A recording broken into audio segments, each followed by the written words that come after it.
Short volatility trades have been blamed for plunging markets to start February. How does that play out?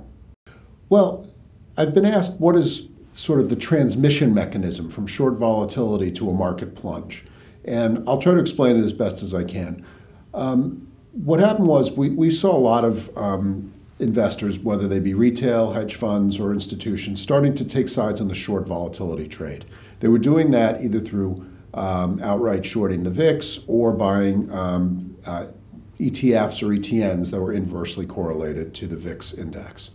Now remember, the VIX itself is basically inversely correlated to the S&P index. It's not a perfect correlation. Remember that the VIX index measures the implied volatility of a range of options with about a 30-day average life on the S&P 500.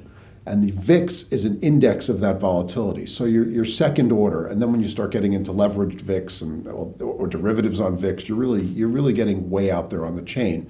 So you have the implied volatilities tend to rise when the market falls and vice versa. It's correlation, not strictly causality, but the correlation is very high. Well, the flip side sort of happens as well, because as the VIX rallies, a lot of times the market falls. We did see the VIX start to move higher as the market moved higher throughout late January, which is a fairly unusual situation.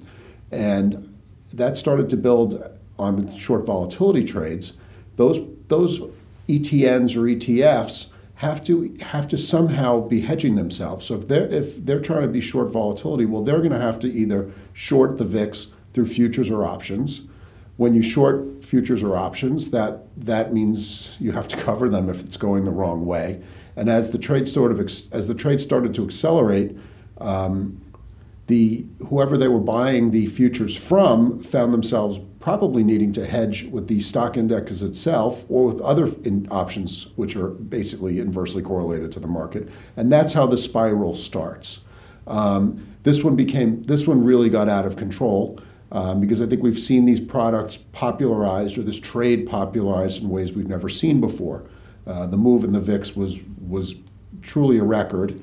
Some could say it was a black swan VIX move, but that was transmission mechanism number one, as the requirement to buy VIX futures and options was incumbent upon the those who were short, whether it was the issuer of the ETN, ETF, or the outright people who'd been shorting the VXX, which was a very popular short, and similar. The second part of the transmission mechanism is outright margin calls. If you found yourself on the wrong side of that trade and were not necessarily the issuer who was hedging in a big way, a lot of times you'd find, unfortunately, and I hope this isn't whoever was watching this, you may have found yourself short and getting a margin call because this product that you were shorting was going against you. Well, a lot of times what that means is that you or your broker is going to be selling out other items. That is another mechanism for causing the market to sell off. So you have people trying to sell to meet margin calls into an otherwise dodgy market to begin with, and that starts to get out of control. Put those two together in an unprecedented mechanism, and there you have it. I'm of the belief that this was the real test for VIX ETFs and ETNs, particularly the inverse ones and particularly the levered ones. Every product has a test at some point in its life. Some can argue that this one really failed because, quite frankly, seeing some of them liquidated definitely means that this was an experiment that did not go well for a lot of people. Though I will caution anybody who is still looking at these, read the prospectus. I did take a look at the XIV prospectus, which was one of the ones that was liquidated. It says straight out that over time this thing will go to zero.